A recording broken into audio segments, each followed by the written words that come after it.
የአባቴ ከዘራ ልብ አንጠልጣይ ታሪክ። ደራሲ ኃይሌ፣ ተራኪ ሶፊያ ዩሱፍ። ይህንና መሰል የፍቅር ታሪኮችን ለማግኘት ቻናላችንን ሰብስክራይብ ያድርጉ። መልካም ቆይታ። ቤት ተከራይቼ መኖር ስጀምር የመጀመሪያዬ ነው። ድፍን 4 ወራትን አስቆጠርኩ። በእነዚህ ጊዜያት ውስጥ ብዙ ነገር አስተናግጃለሁ። ከአባቴ መራቄን ሳውቅ ደስታ፣ ከማይና ከታናሽ እህቴ መለየቴ ሲገባኝ ናፍቆትና እንባ ተፈራርቀውብኛል። ይህ ብቻ አይደለም፣ መብራት ያለበት ቤት ማለቴ የኤሌክትሪክ መብራት ሳድር የመጀመሪያዬ ነው። ምክንያቱም የገጠር ልጅ ነኛ። በተለይ ከአባቴ።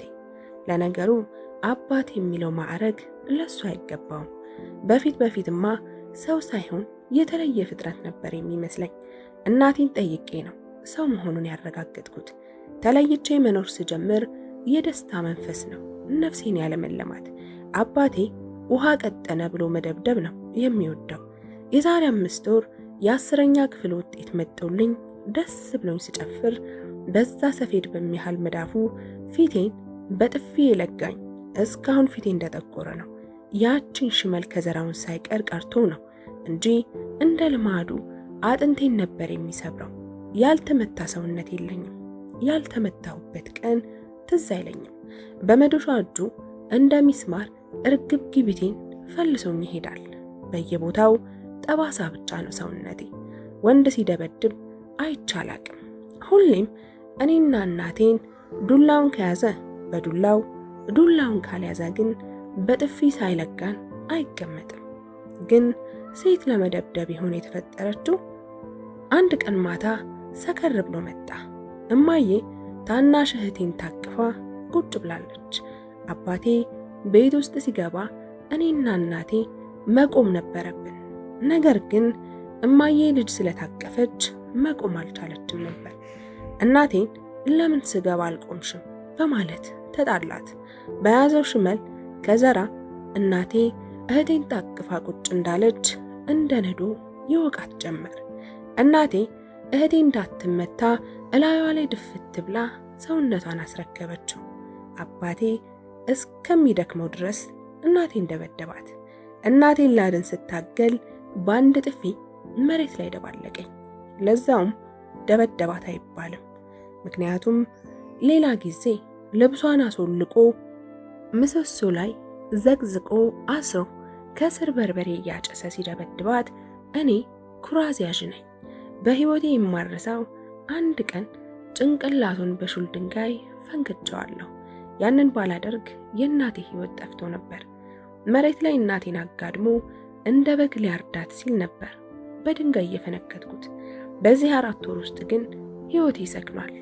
ወንዶቹን እንደ ጦር ብፈራቸውም አብሬ መዋል ግን ግድ ሆነብኝ። እየዋልኩ ነው። ላለመቀላቀል ብዙ ጥረት አድርጌ ነበር። ከክፍል አስተማሪ እስከ ርዕሰ መምህሩ ድረስ በዚህ ጉዳይ ሄጃለሁ።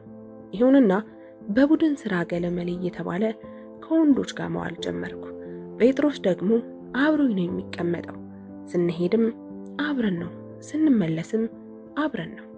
እነሱ ግቢ ነው የተከራየሁት። ቤት ስቀመጥ በሬን ቆልፌ ቢሆንም ጴጥሮስ በበሩ አካባቢ ካለፈ ስምረት ሰላም ነው ሳይለኝ አልፍም። ድምፁን ስሰማ ያባዬ ከዘራ አብሮ ትዝ ይለኛል። ጴጥሮስ አልፎ አልፎም እየመጣ የቤት ስራ እንድንሰራ እየጠየቀኝ እንሰራለን። ነገር ግን እፈራለሁ። አሁን ግን ተሻሽያለሁ መሰለኝ። ጴጥሮስ ሲያገኘኝ በእጆቹ ሳይሆን ጉንጬን ሳም እያደረገ ነው ሰላም የሚለኝ። ታድሎ ሰውነቱ ላይ እንደኔ ጠባሳ የለበትም። እኔ በቀይ ሰውነቴ ላይ የተጋደመው የጠባሳ ብዛት ንቅሳት ነው የሚመስለው። አንድ ቀን ከጴጥሮስ ጋር እያወራን ወደ ትምህርት ቤት እየሄድን አባቴ እየተደበቀ ሲመለከተኝ አየሁት። ሲከታተለኝ ነበር ለካ። የዛሬ 4 ወር ከቤት ስወጣ ሊያደርገኝ የነበረው ነገር ትዝ አለኝ። ማንም ወንድ እንዳይጠጋኝ ብልቴን በጋለ ማጭድ ሊተኩሰው ሲል ሰው ደርሶ ነበር የተረፍኩት። ድንጋጤ መሃል አናቴን ፈለጠኝ። መሞጫዬ ዛሬ እንደሆነ ገባኝ። ጴጥሮስ አምልጥ አልኩት እየገፋ። ምን እያልሽ ነው አለ ጴጥሮስ ግራ ተጋብቶ። አባቴ ከኋላ እየተከተለን ነው፣ ካገኘን ሁለታችንንም አይምረንም አልኩና ወደ ትምህርት ቤት ፈጥኜ ለመግባት እርምጃዬን ወደ ሶምሶማ ለወጥኩት። ጴጥሮስም እየተከተለ ይጠይቀኛል። አባቴ ከወንድ ጋር ስላየኝ ሳይገለኝ አይተውኝም። ቀስ ብዬ እንዳላየ መለስ ብዬ ሳይ አባቴ ከዘራውን እየወዘወዘ ደርሶብናል። ጴጥሮስን አስከትዬ መብረር ቀጠልኩ። አባቴም ከኋላችን እየተንደረደረ ነው። እኔና ጴጥሮስ ሩጫችንን ስናከንፈው አባቴም እየጋለበ መጣ። እሳት ለብሶ እሳት ጎርሶ ነው የሚከተለን። አስፓልቱ ላይ የሚተራመሰው ሰው እየተጫጫኸ ወዲያና ወዲህ ይተራመሳል። ግማሹ ይወድቃል፣ የወደቀው ያለቅሳል። ያልወደቁት የወደቁትን እየረጋገጡ ይሮጣሉ። እኔና ጴጥሮስ ወደፊታችን በረርን። ሞት በጭፈራው ከቦ እየተከተለኝ ነው። ከያዘኝ ዘቅዝቆ ነው በርበሬ እያጠነ የሚደበድበኝ። አስተሳሰቡ ሴት ማለት በወንድ ይሁንታ የምትኖር እንጂ ራሷ የፈቀደችውን ማድረግ የማትችል ፍጥረት ናት። በእኛ አካባቢ ሴት ወንድ የተናገረውን የምትሰራ እንጂ ይሆናል አይሆንም የማለት መብት የላትም። ከወንድ ጋር መታየት አልነበረብኝም። ከታየሁ የሚያስገርፈኝ ኃጢአቴ ነዋ። ወይኔ ድሌ፣ ወይኔ አልኩ በልቤ። የቀንን ጎደሎ ሚዳቋት ዘላትም ትለኝ ነበር እማዬ። ዛሬ ነው የቀን ጎደሎ ሲገጥመኝ የገባኝ። ጴጥሮስ በርቺ እያለ ከጎኔ ይሮጣል። አጥንትሽን ሳልሰብሮ ቁሚ ብዬሻለሁ፣ ቁሚ፣ ሮጥሽ አታመልጭኝም እያለ አባቴ ይከተለኛል። ልቤ ይንተከተክ ጀመር። ጉሮሮዬ ውስጥ የሆነ ነገር ይፈላብኝ ጀመር። የሌለብኝ ሳል ሁሉ ያስጎነብሰኝ ጀመር። ሳምባይን ልተፋው ምንም አልቀረኝም። ብርክ ያዘኝ፣ ብርክ። ሰውነቴን አብረከረከው። ከኋላ አባቴ ወደ እኔ እየተንደረደረ ነው። ተማሪው ይጮሃል፣ ይንጫጫል። የተማሪው ጩኸትን ስሰማ እግሮቼ ተብረክርከው መሮጥ አቃተኝ።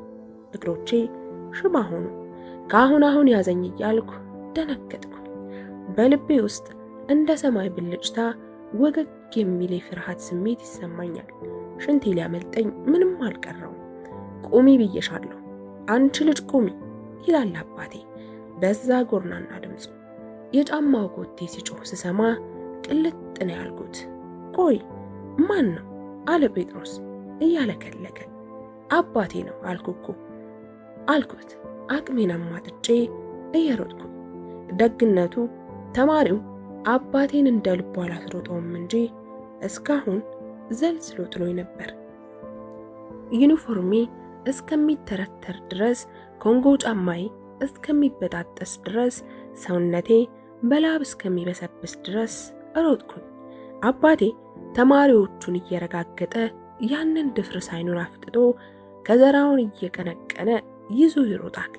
ወደ ትምህርት ቤቱ እየተቃረብኩ ስመጣ አባቴ ሊይዘኛ አይችልም ብዬ አስቤ ነበር። አባቴ ትንፋሹ ሲያለከልክ በደንብ ሲሰማኝ ሞቴን ተመኘው። መሞት የነበረብኝ በዚች ዕለት ነበር። ለነገሩ ከያዘኝ ስለማይለቀኝ መሞት አይቀርም። ትምህርት ቤቱ በር አጠገብ ልደርስ ትንሽ እንደቀረኝ እሳት ለብሶ ሲከተለኝ የነበረው አባቴ ትከሻዬን ጨምድዶ ያዘኝ። እንደያዘኝ አፍንጫዬን ነው የከለልኩት። ወደ ላይ አንስቶ አስፓልቱ ላይ ሊከሰክሰኝ ሲል ልጥፍ አልኩበት። ተማሪው በጩኸት ከተማውን ነቀነቀው። አባቴ በያዘው ሽመል 2 ጊዜ ባቴን እንደደበደበኝ የትምህርት ቤቱ ጥበቃዎች ደረሱልን። ጥበቃዎቹ ለ2 ይዘውት ትከሻዬን የያዘው እጁ ሊለቀኝ አልቻለም። ሲጎትቱት እኔንም አብሮ ይጎትተኛል። በስንት መከራ እጁን አስለቀቁት። ተማሪ ከቦኝ እየተመለከተኝ ነው። የምገባበት ጠፋኝ። የሽንፈት እንባ፣ ምንም ማድረግ ያለማቻል እንባ፣ አቅም የማጣት እንባ፣ የውርደት እንባ በፊቴ ላይ ቁልቁል እየተንቆረቆረ በደረቴ ላይ አድርጎ በጡቴ መሃል እያቃጠለኝ ገባ። ማን አለኝ? ምን አለኝ? እንባ ብቻ ነው የክፉ ቀን ወዳጄ። ንዴቴን በእንባ ካልሆነ በምን ወጣዋለሁ? ሽንፈትን በምን እቀበለዋለሁ በእንባ ካልሆነ? ባቴ ሰንበራ ወጣ። ለመራመድ ስሞክር አመመኝ። በቆምኩበት ዝም ብዬ የነፈረ ትኩስ እንባዬን ስለቀው እንኳን ኳስ እየነጠረ ግማሹ አስፓልቱ ላይ ያርፋል። በ17 ዓመቴ እንዴት እንደ ሕፃን ልጅ ለዛውም በዚህ ሁሉ ተማሪ ፊት ይደበድበኛል። ለምን ቤት ውስጥ ጠብቆ እንደ ልማዱ አይመታኝም? ምርር ብዬ አነባሁ። ሴት ልጅ ወዳጇ እንባዋ ብቻ ነው፣ ሌላ ማንም የላትም። ሴት መሆን ሐዘኔን አበዛው። አባቴ እየተገለገለ ነው። ጥበቃዎቹ ከኔ ትንሽ ራቅ አድርገው ሲመክሩት እንባ በጋረደው ዓይኔ በብዥታ ይታየኛል። ጴጥሮስም ዝም ብሎ ቆሞ ይመለከተኛል። የድንጋጤና የጸጸት ስሜት ይታይበታል። ከበውኝ የነበሩ ተማሪዎች በሙሉ ትምህርት ቤት እስከሚገቡ ድረስ እንባዬን እያፈሰስኩ ከቆምኩበት አልተነቃነኩም ነበር። ጴጥሮስ ብቻ አጠገቤ ቆሟል። የተመታው እግሬ አላስኬዳለኝ። አባቴ እንደ ከበቡት ቀይ ዓይኑን እያጉረጠረጠ ወደ እኔ መጣ። አዋረድሽኝ፣ ክብረ ቢስ ወራዳ አለኝ ተጠይፎ እየተመለከተኝ። የምናገረው ሁሉ ግራ ገባኝ። ንዴት ጉሮሮዬን ሲፍረኝ ይታወቀኛል። ሰውነቴን ውርር አደረገኝ። ተናደድኩኝ። ይች ርካሽ፣ የሰው ርካሽ ከዘራውን እየነቀነቀ ልናገረው አልናገረው ጭንቀት ያዘኝ። ካዋረደኝ በላይ ስድቡ እንደ መርፌ ይወጋኝ ጀመር። ምን ትመስላለች? ውሻ ሴት ነሽ። የወለደ ትርፉ ይሄ ነው። ድሮም ሴት ተምራ የትም እንደማትደርስ አውቅ ነበር። ልክስክስ። ራሴን ልቆጣጠረው አልቻልኩም። እየተሰልከሰከሰ አይተኸኛል አልኩት እምባዬን እየጠራረኩ። ከመቼ ወዲህ ነው ለእኔ መልስ መመለስ የጀመርሽው አንቺ? ሊመታኝ ይገለገል ጀመር። ትሰምኛለሽ? ከዛሬ ጀምሮ መድረሻሽን ፈልጊ። አንቺም ብሎ ልጅ የለኝም። አባትሽን የምትፈልጊበት ፈልጊ። እቤቴ ተሳስተሽ እንኳን እንዳትደርሺ። ምን ማለት ነው? ቤቴ እኮ ነው አልኩት በንዴት እየተንዘፈዘፍኩ። መሞት ከፈለግሽ ነይ። እርር አልኩኝ። እምባዬ የተከፈተ ቧንቧ መስሏል።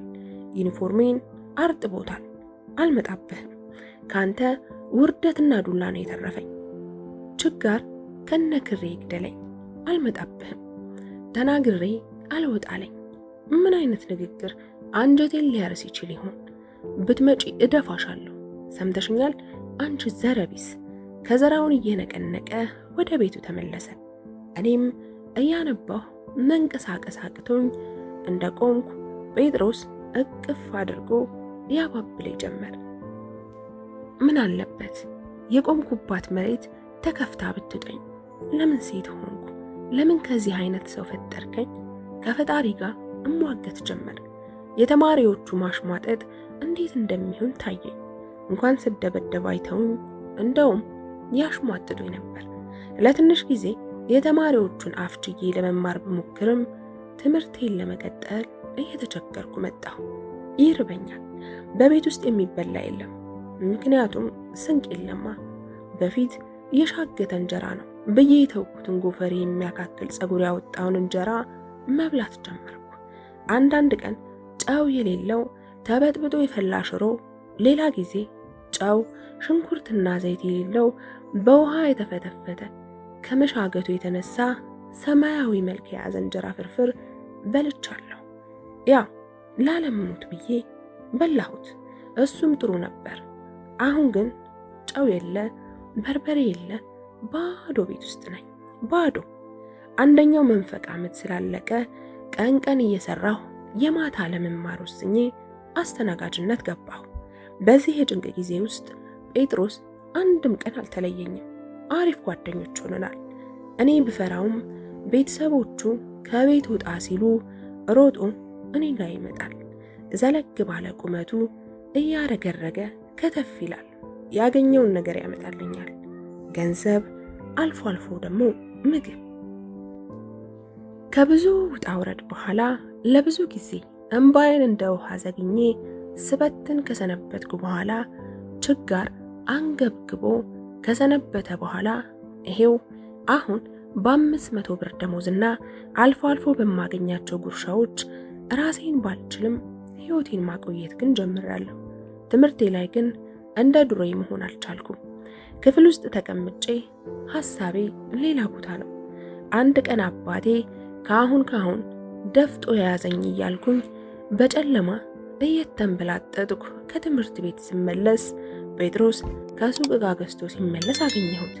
ሁልጊዜ ሰላም ሲለኝ ጉንጬን ስለሚስመኝ ዛሬም ሊስመኝ ሲጠጋ እኔ ድምፅ ሰምቼ የአባቴ ኮቴ መሆን አለበት ብዬ ፊቴን ሳዞር አስደንጋጭና ለማመን የሚከብድ ነገር ተፈጠረ። ድንገት ሳላስበው መጦ ተጠምጥሞ አቀፈኝ። ይቅርታ አለ ጴጥሮስ ድምፁን አለስልሶ። ሳያስበው ስላቀፈኝ ደንግጧል። እኔ ምንም ነገር መናገር አልቻልኩም። በህይወቴ እንደዚህ ደንግጬ አላውቅም። ከእግር ጥፍሬ እስከ ጭንቅላቴ ድረስ ውድድር የሚያደርግ ስሜት ነበር ያስተናገድኩት። የልቤ ምት በቀላሉ ሊሰግን አልቻለም። መረጋጋት አቅቶኝ ቆየሁ።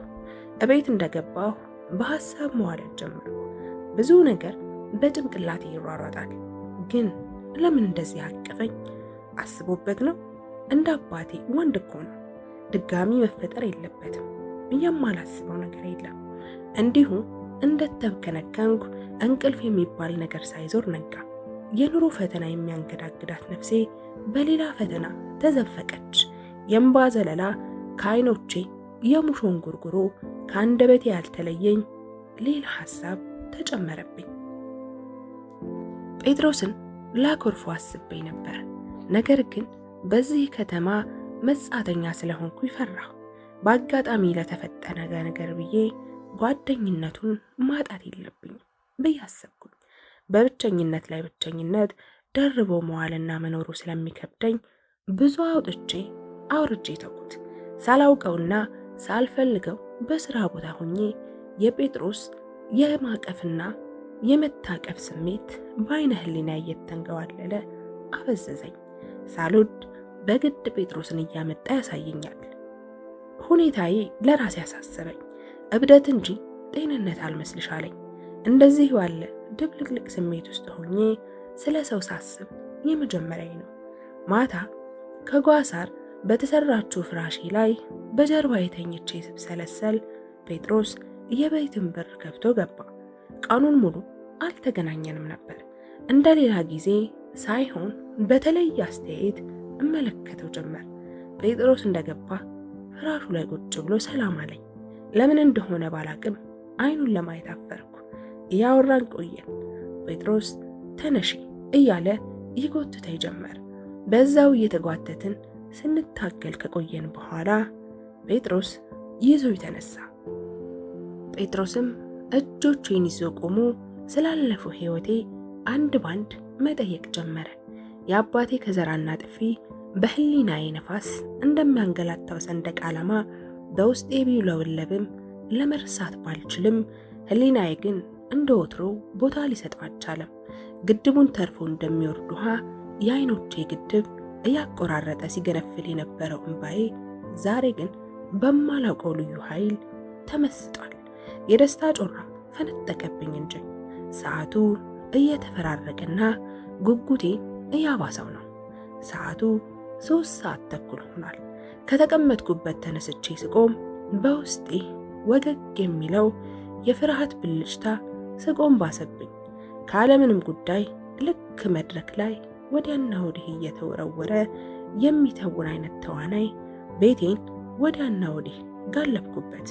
ቤቴ ውስጥ መንከራተቱ አልበቃ ሲለኝ በሬን ከፍቼ ወደ ውጭ እንደወጣሁ ቀልቤን ትርትር ያደረገኝ ነገር በጆሮዬ ሰልቶ ገባ። በድንጋጤ ድርቅ ብዬ ቀረሁ። ለተወሰነ ደቂቃ ሕያው በድን ነበር የሆንኩት። ስቅቅ አልኩ፣ ሽምቅቅ አልኩ።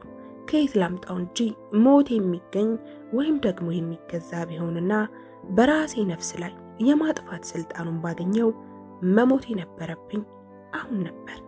ምን ያደርጋል፣ በወላፈኑ ነፍሴን የሚገላምጣትን ሀፍረቴን እያንገበገበኝ ለመዋጥ ተገደድኩ።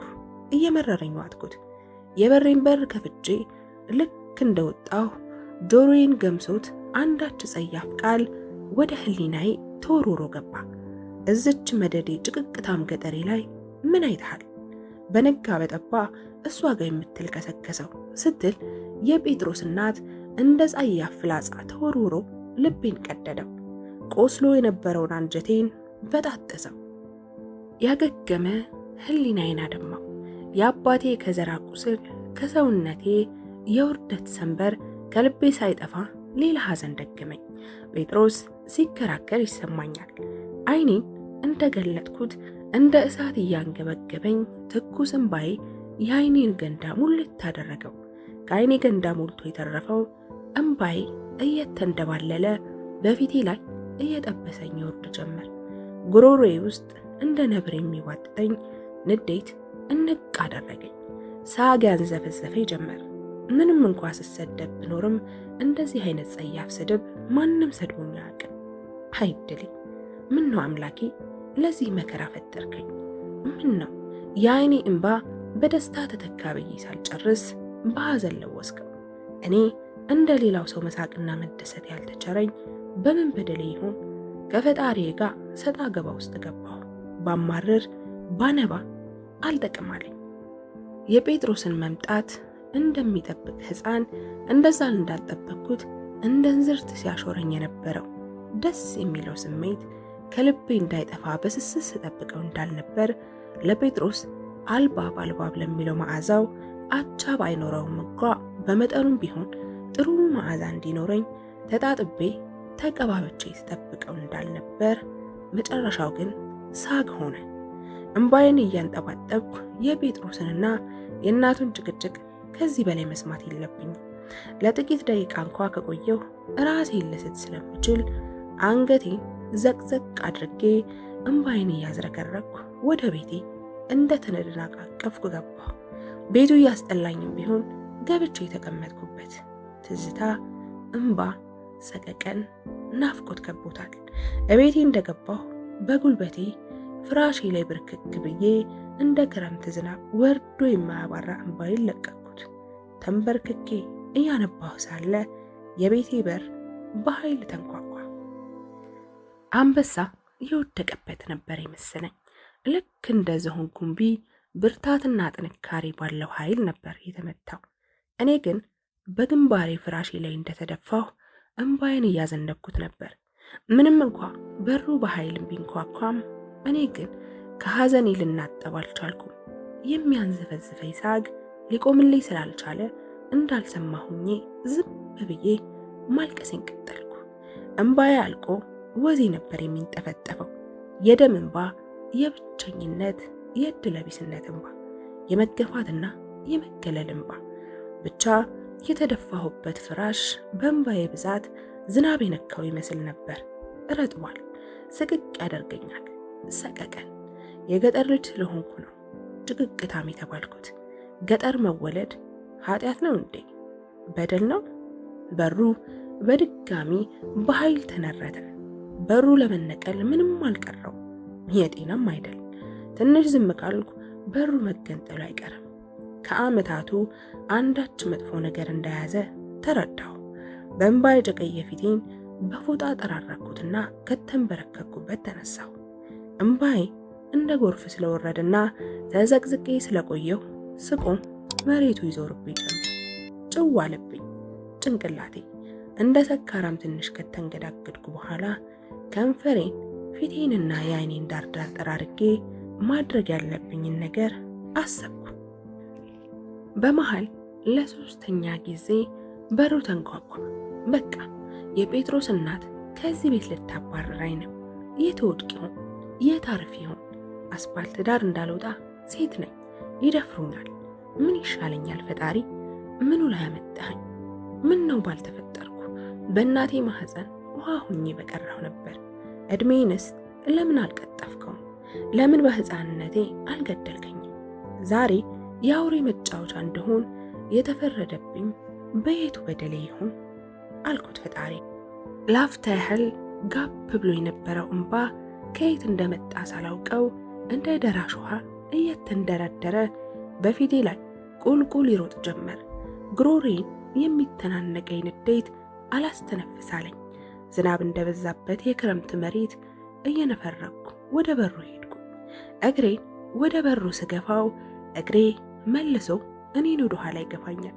በሩ አጠገብ ስደርስ እየፈራሁና እየተርበተበትኩ የት መሄድ እንዳለብኝ በሐሳብ እያማጥኩ የበሩን ቁልፍ ወደ ግራ አንዴ ዞሬ መልሼ ትንሽ ዝም አልኩ። ትንፋሼን ሰብስቤ ቀስ ብዬ ሳይሰማ በረጅሙ ተነፈስኩ። ነገሩ ምንም እንኳ ባያምረኝም ግዴታ መክፈት ስላለብኝ ብቻ በሩን ለመክፈት ወሰንኩ። መሞት ነው ወይም መኖር፣ መደፈር ወይም አለመደፈር፣ ማንባት ወይም አለማንባት፣ ብቻ ከእነዚህ ውስጥ አንዱ እንደሚገጥመኝ ለራሴ ሹክ አልኩት። እምባዬን ደግሜ ጠራረኩና ቁልፉን ለሁለተኛ ጊዜ ወደ ግራ ዞርኩና በሩ ላይ ያለውን የእጅ መያዣ በግራ እጄ ልከፍት ስል ከውጭ በሩ ሲገፋ ብርግድ ብሎ ተከፈተ። በሩ ሲበረገድ አጠገቡ ስለነበርኩ ትከሻዬንና ግንባሬን በትንሹ መታኝ። ለጊዜው ስለደነገጥኩ ትኩረት አልሰጠሁትም። ብቻ ትኩረቴ ገፍትሮኝ ወደ ገባው አካል ነበር። ፊቴን ወደ ገባው ነገር ሳዞር ድንጋጤ ከመሃል አናቴ ጀምሮ ቁልቁል ለሁለት ከፈለኝ። ልክ እንደ ሉጥ ሚስት ደርቄ ቀረሁ። በህልሜ ቢሆን እንድመኝም ነገር ግን ሊሆን አልቻለም። ያላሰብኩት ዱብዳን የወረደብኝ ከጠራ ሰማይ ላይ የመብረቅ ነጎድጓድ እንደማጓራት ደመና ሳይኖር ዶፍ እንደመዶፍ በረዶ እንደመጣል ከድንጋጤ ብዛት የተነሳ ሽንት ያምልጦኝ ወረደ። ቀልቤ ግፍፍ እረፍ ነው ያለው። የሆነ ነገር ከላይ ላይ ግፍፍ ብሎ ሲወድቅ ተሰማኝ። የጴጥሮስ እናት ትመጣለች ብዬ ብጠብቅም ቅሉ ግን ነበልባሉን ለብሶ የመጣው አባቴ ነበር። ያችን ሽመል ከዘራውን ይዞ እየነቀነቀ በዳገት ላይ ጋሪ እየጎተተ እንደሚያቃስት ሰንጋ ፈረስ በንዴት ሲቃ እያቃሰተ እንደ እሳት የሚያቃጥልና የሚገላምጥ ቁጣውን እያንቀለቀለ ገፍትሮኝ ወደ ውስጥ ገባ። ተጣልቼ ተገላገልኩ። ካሁን በኋላ አይሰልለኝም ብዬ ሐሳቤን ጥዬ ነበር። ልጅ አይደለሽም እቤቴ እንዳትደርሽ ብሎ ስንቅ መላኩን አቁሞ በችጋር ሲጠብሰኝ የቆረጠለት መስሎኝ ነበር። ግን ደፍጦ ስለ እኔ ሲሰልል ቆይቶ መጣብኝ እንጂ የምናገረው ሁሉ ስለጠፋኝ መናገር እንደማይችል ሕፃን ልጅ እምባ ባረጠበውና በጋረደው ዓይኔ ፍዝዝ ብዬ እመለከተው ጀመር። አባቴ እቤት እንደገባ መጀመሪያ ፍራሹን ተመለከተ። ከዛም ቤቱን ሙሉን ቃኝቶ ሲጨርስ ቁጭ በይ አለኝ ኮስተር ብሎ። ነገሩ አላማረኝም። የግንባሩ ግልምጫ አቅም የሌለውን ይጥላል። በግንባሩ ላይ እርስ በርሱ ተጋምዶ የተደረደረው ጅማቱ ሊፈነዳ ደርሷል። በጣም ሲናደድና ሊደባደብ ሲያስብ ነው እንደዚህ የሚሆነው። ቁጭ በይ ነው የምልሽ፣ ቁጭ በይ አለኝ በድጋሚ። ሱቅ ሄጄ እመጣለሁ፣ አንተ አረፍ ብለህ ጠብቀኝ አልኩት እግሬን ወደ በሩ እያስጠጋሁ። ለመሸሽ ሌላ ምክንያት ላይ ጊዜው አልመጣልሽ ስላለኝ እዛም የቀጠርሽው ሰው አለ ሲለኝ ጴጥሮስ ከኔ ቤት ሲወጣ እንዳየው ወይም ደግሞ የጴጥሮስ እናት እንደነገረችው ገባኝ። ፍራሹንና ቤቱን ሲመለከት የነበረው ለካ እኔን በሌላ ነገር ጠርጥሮኝ ነው። አስቀምጦ እንደ ነዶ ሊወቃኝ እንዳሰበ በትክክል ገባኝ። ካለምንም ምክንያት ያኔ ወደ ከተማ ልገባ ስል እባክሽ ማድረግ ያለብኝን እንዳትከለኪኝ፣ አንቺን ከሌላ ወንድ ጋር ማየት አልፈልግም፣ ልጄ ትምህርት ብላ ተበላሽታ እንድትመጣ አልፈልግም ያለው ነገር ገባኝ። ምን ነው በተቀጣሁ ደስ እያለኝ ቀጣ ነበር። አሁንም በንዴት ወደ እኔ እየተመለከተ ቁጭ በይ ነው የሚልሽ፣ ቁጭ በይ አለ። ወደ እኔ ቀስ ብሎ አይጥ ለመያዝ እንደምትሰላ ድመት ሹክክ ብሎ እየመጣ ሰው ቤት ውስጥ መሆኑ ትንሽ አስፈርቶታል እንጂ እኔን የሚለማመጥበት ምንም ምክንያት አይኖረውም ነበር። ተወሩሮ ነበር ማጅራቴን የሚጨመድደኝ።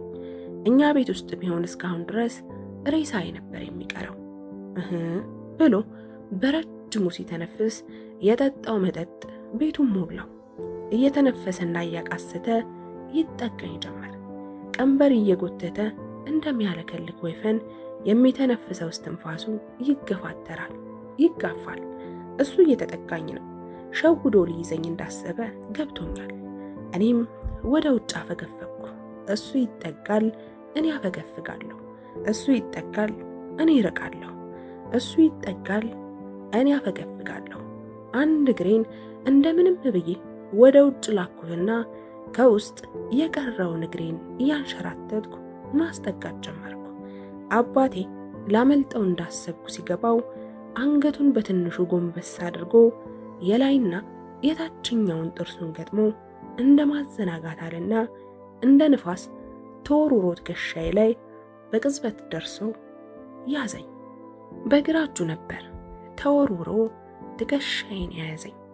የበሩን መጨበጫ ከውጭ በኩል ይዤው ስለነበር ሁለቱንም እግሬን ወደ ውጭ አስወጥቼ በሩን ለመዝጋት መታገል ጀመርኩ። ትከሻዬን የያዘው የአባቴ ግራ እጅ በሩን አላዘጋም አለኝ።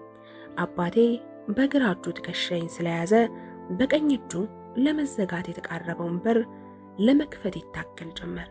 እኔም ሁለት እግሬን ወጥሬ መንጭቄ ለመሄድ ይታገል ጀመር። አባቴ በአንድ እጁ፣ እኔ በሁለት እጄ ወዲያና ወዲህ እየጎተትን በሩን ልንገነጥለው ደረስን። ሲጥጥ ይላል በሩ። ከኔ ሁለት እጅ የአባቴ አንድ እጅ በሩን አንቀጠቀጠው። በሩ ይገነጠላል አልኩት እንዲፈራ በማሰብ።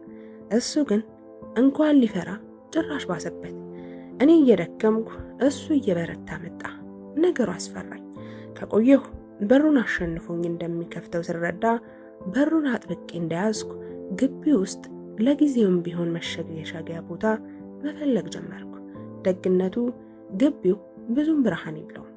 ችግሩ እንዴት አድርጌ ነው የማመልጠው? ገና በሩን ስለቀው ተወርሮ እንዳይዘኝ ሰጋሁ። የሁለት ወይም የሶስት እርምጃ ብንለያይ ነው። ይህ ደግሞ ለሱ ምንም አይደለም። በሐሳብ እየናወስኩ ሳለ ድንገት መብራቱ ድም አለ። ጭንቄን የተመለከተ መልአክ መሰለኝ አጠፋው። ተመቸኝ። ሰዓት ማባከን ስላልፈለግኩ በሩን ለቅቄ እየተደነቃቀፍኩኝ ወደ ጥግ አመራሁ።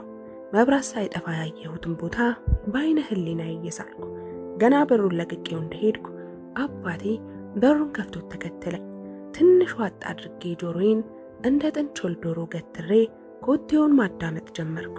አባቴ እየፈለገ ወደ እኔ በኩል ሲመጣ የእግሩ ኮቴ ይሰማኛል። ለመሸሽ አሰብኩና ስደነቃቀፍ ከሰማ ይይዘኛል ብዬ ስለሰጋሁ ትንፋሼን ዋጥ አድርጌ ቆምኩ። እየተጠጋኝ መጣ።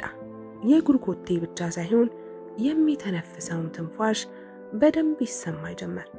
አልቆልኛል አልኩኝ በልቤ። አባቴ ተጠጋኝ። ሊረግጠኝ ትንሽ ሲቀረው አቅጣጫውን ቀይሮ ሲሄድ ተሰማኝ። ደስታ ጥምቅ አደረገኝ።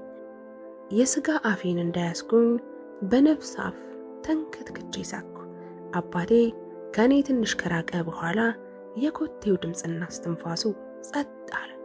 በምሽቱ በለስላሳው ሽው ከሚለው ቀዝቀዝ ያለ ንፋስ በቀር ምንም ነገር አይሰማም። ደስታዬን ሳላጣጥመው ስጋት ያዘኝ። በየት እንደመጣ ሳላውቀው ቢይዘኝስ እያልኩ መብከንከን ጀመርኩ። ብቻ ጆሮዎቼንና ህሊናዬን ከፍቼ ማድመጥ ጀመርኩ። ፍርሃቴ ወሰንና አቻ የለውም። በጎን በኩል መጣ፣ ከኋላዬ መጣ፣ ከፊት ለፊቴ መጣ። አሁን ያዘኝ። ልቤ ዋለለ። ዝምታው ይከብዳል። በሐሳብ እየተርበተበትኩ ሳለሁ ከየት እንደመጣ ያልሰማሁት አካል አፌን በአንድ እጁ አፍኖ ኮቴ ሳያሰማ ወደ ኋላ ተሸክሞኝ ሄደ። እንዳልጮህ አፌ ታፍኗል። እንዳላመልጥ በከባዱ ተይዣለሁ። ወዲያው ዝም በይ አለኝ በጆሮዬ። ጴጥሮስ ነበር። ጴጥሮስ ወደ ኋላ ትንሽ ከወሰደኝ በኋላ ለቀቀኝ። ዝም በይ እሺ፣ መብራቱን ያጠፋሁት እኮ ቦታ እስከማያመቻች ብዬ ነው።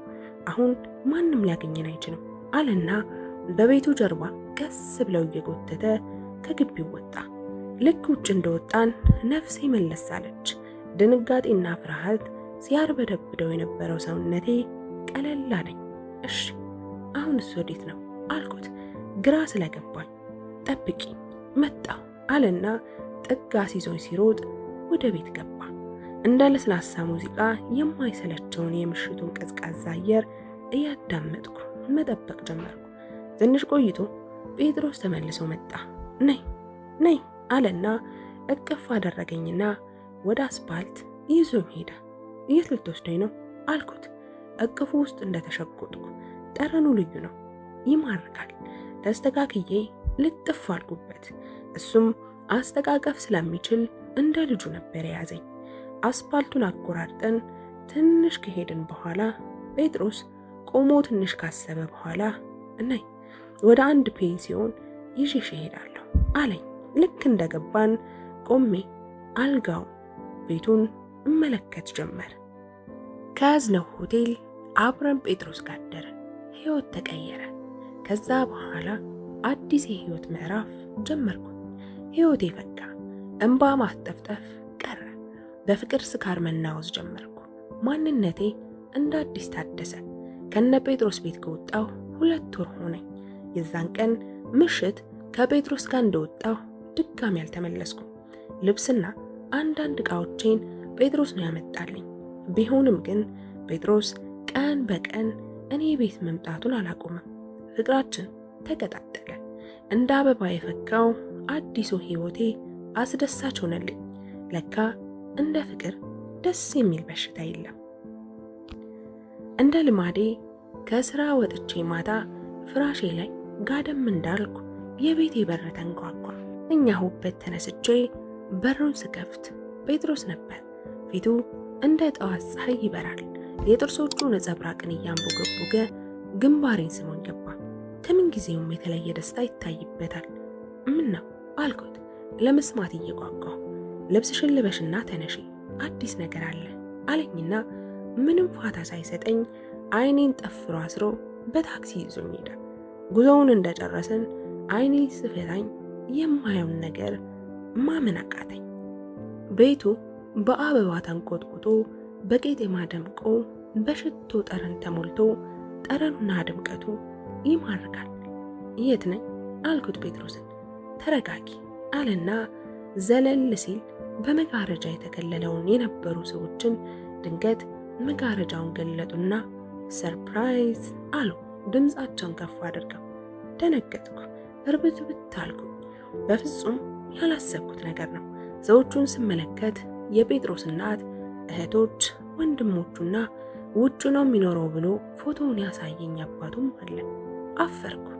አንገቴን ወደ ወለሉ ዘቅዝቄ ዝም ብዬ ቆምኩኝ። ልጄ ስምረት፣ ፍቅር መልካም ነገር ነው። ሁሉም በጊዜው ሲሆን ያምራል። እኛም የጴጥሮስ ወላጆች ስለሆንን እድሜው ገና ስለሆነ ከአንቺ እንዲርቅ የተቻለንን ለማድረግ ብንሞክርም ጴጥሮስ ግን እሷን ካጣሁ ሞታለሁ ብሎ ራሱን ሊያጠፋ 2-3 በሰው ኃይል ነው የተረፈው። እኔና ባለቤቴ በመጨረሻ የተስማማንበት ነገር ቢኖር ፍቅራችሁንም ትምህርታችሁንም አብራችሁ እንድትቀጥሉ ነው አለ የጴጥሮስ አባት። በህልሜ እየመሰለኝ ላለመንቃት እታገል ጀመር። ማመን አልቻልኩም።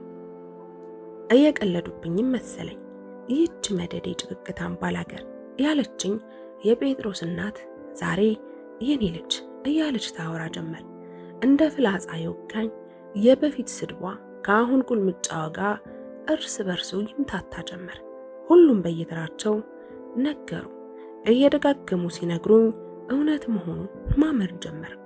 ያንን በድብብቆሽና በስርቆሽ ሳቅፈው የነበረን ገላ በገሃድ እንደ ልቤ ላቅፈው መሆኑ ሲታወሰኝ ልቤን ደስታ ያፍነከንካት ጀመር። ለዛውም በእናትና በአባቱ መካከል ማንም ከልካይ ሳይገባብን ሐዘን ያገረጣት ነፍሴ ስትለመልም ይታወቀኛል። የሕይወቴ ምዕራፍ በአዲስ መልኩ ተከፈተ። ጴጥሮስ ቤተሰቦቹ አጠገብ አቅፎኝ ነበር የቆመው። ምን ብዬ መናገር እንደምችል ባላውቅም እድሜ ዘመኔን ተሰምቶኝ የማያውቅ ልዩ ስሜት ነው የሚሰማኝ። እንደ ልዕልት ከፍ ከፍ ሲያደርጉኝ ከከዘራ ጩኸት ይልቅ በቁልምጫ ስቆለባበስ የሐሴትን ጥግ አየኋት። ለካ ጊዜ ነበር ቁልፉ፣ ሁሉንም ነገር የሚከፍትና የሚዘጋ። በነጋታው ጠዋት የጴጥሮስ አባትና እናት ለቤተሰቦቼ ሽምግልና መላክ እንዳለባቸው ነገሩ። አይሆንም ብዬ ተከራከርኩ። የመጣው ይምጣ እንጂ አሻፈረኝ ብለው በአሳር በመከራ እሺ ብዬ ወደ ቤተሰቦቼ ሽማግሌዎች ተላኩ። የአባቴ ሽመል ሲያፏጭ ይሰማኝ ጀመር። እምነት ቦታ ሄጄ ተደፍቼ ስጸልይ ውዬ ስመለስ በልቤ ብዙ ነገር አስባለሁ። ቤተሰቦቼ እሺ ብለው የሰርጌ ቀን ተወስኖ ለሰርጉ ሽር ጉድ ስል ሰንብቼ የሰርጉ ዕለት ተጣጥቤ የሙሽራ ልብስ ለብሼ ጥፍሮቼ በቀለም ተነድፈው ከንፈሬ ተውቦ ሲንቀጠቀጥ ቅንድቤ ተቀንድቦ ቀጭን የጉንዳን መስመር መስሎ ፀጉሬ ሹሩባ ተረስቶ የግራ ፍርዛፍ መስሎ ተሾርቦ ጴጥሮስ አቀፍ አድርጎኝ በቀኝ እጁ ውስጥ እጄን አሾልኬ ተጠምጥሜበት ወደ ሰርጉ ድምተኛ ስንገባ ዘመዶቻችን በግራና በቀኝ ከበውን በዘፈን ሲቀባበሉ እንደገና ሌላ ሐሳብ ይመጣብኛል። አባቴ ዘሩን ለማላውቀው አርሶ አደር ልጅ እንጂ ለማንም ዘረቢስ ልጄን አልሰጥም አልድርም ይልና ለሽምግልና የሄዱትን ከዘራውን ላጥ አድርጎ እንደ ጃርት እያባረረ ቅልጥማቸውን ሲሰብራቸው ይታየኛል። በሐሳብ ማዕበል ወዲያና ወዲህ እንደዋለልኩኝ እነ ጴጥሮስ ውጪ በር አጠገብ ደረስኩ። በሩን ከፍቼ ስገባ የጴጥሮስ እናት፣ እህት፣ ወንድም ሁሉም በነቂስ ግቢው ውስጥ ወጥተው ቆዝመው ተመለከትኳቸው። ከሁኔታቸው መልካም ዜና እንዳልያዙ ተረዳሁ። ሁሉንም ተራ በተራ ስመለከታቸው እየተጨናነቁ ይመስላል። ፍርሃት እየነደፈኝ እንደምንም ራሴን አደፋፍሬ ምን ሆናችሁ ነው አልኩና መልሳቸውን ለመስማት መጓጓት ጀመርኩ። ችግር ሳይፈጠር የምን ችግር? ጴጥሮስ ንግግሩን ሳያስጨርስ ከአፉ ላይ ቅልብ አድርጌ ሽማግሌዎቹ ስልካቸው ስለማይሰራ ሐሳብ ይዞን ነው እስካሁን ድረስ ያንዳቸው ስልክ አልሰራልንም አለች። የጴጥሮስ እናት ሰማዩ ላይ ተክለው የነበረውን አይኗን እኔ ላይ ወርውራ ማለት እየተርበተበትኩ አልኩና በሐሳብ ጠፋሁ። በቃ አባቴ ዘራፍ ብሎ ነው ለማንም ዘሩ ለማይታወቅ እንዴት ብንቁኝ ነው ብሎ ከዘራውን ነቅነቅ ማለት አድርጎ ነው። የስንቶቹን ቅልጥም ሰብሮት ይሆን? ብቻ ሳይጠጣ ባገኙት። እንደ ልማዱ ሰክሮ ከሆነ ግን እንኳን ይችን የሚያክል ምክንያት አግኝቶ በውሃ ቀጠነ ይጣላል። ድነው ከመጡ በትንሹ አንዳንድ ጥርስ ጥለው መሆን አለበት። ከዛ ውጭ ከነ ሙሉ አካል መምጣት አይታሰብም። አይደለም 4 ሽማግሌ 10 ሰው አይመልሰው። የደርግ አየር ወለድ ነው። ከሐሳቤ የነቃሁት የጴጥሮስ ቤተሰቦች ግር ብለው ወደ ቤት ሲገቡ ነበር። እኔም ሐሳቤን ትቼ እየሮጥኩ ወደ ቤት ገባሁ። አሯሯጣችንን ለተመለከተ ትርፍ ነፍስ እየታደለ እንጂ ሌላ ነገር አይመስልም። ሲሮጡ ስለተመለከትኩ ብቻ ነው የሮጥኩት እንጂ ምንም የማውቀው ነገር አልነበረም። ቤት እንደደረስኩ ጴጥሮስ ስልክ እያወራ ነበር። ላውድ አድርጎታል። ጠፍታችሁብን እኮ ተጨነቅን አለ ጴጥሮስ ድምፁን ከፍ አድርጎ። አዎ ትንሽ ተናግሮ ሳይጨርስ ስልኩ ተቋረጠ። ሁላችንም የሚመጣውን ዜና ለመስማት አሰፍስፈን እንዳልነበር ቅስማችን ተንከሻከሸ። ከበፊቱ የባሰ ጭንቀት ያዘኝ።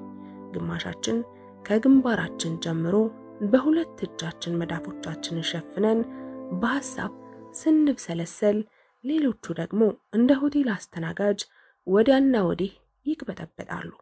በማያውቁት ሀገር ሄደው የሆነ ነገር ሆነው ነው። ያ ባይሆንማ የጴጥሮስ አጎት የጀመረውን ንግግር ሳይጨርስ አይተውም ነበር። እኔ እኮ እድለቢስ መሆኔን ድሮም አውቀዋለሁ። እንባ ከፊቴ ላይ እየተምዘገዘገ ለመረጨት እንጂ ደስታ እንዲፈነጥዝበት መቼ ታደልኩና። ወዝ የጠገበ ከዘራ መፈንጫ እንጂ የፍቅር ማዕድ ለመቋደስ ገና ጥንቱ ከእናቴ ማህፀን ሳልወጣ በ40 ቀን እድሌ መች ታደልኩትና። የጴጥሮስን ቤተሰቦች ጭንቀት ስመለከት ከፊታቸው መቆም የሚያስችል ነገር ያላል ምስል ብሎ ታየኝ። በራሴ መሸማቀቅና ማፈር ጀመርኩ።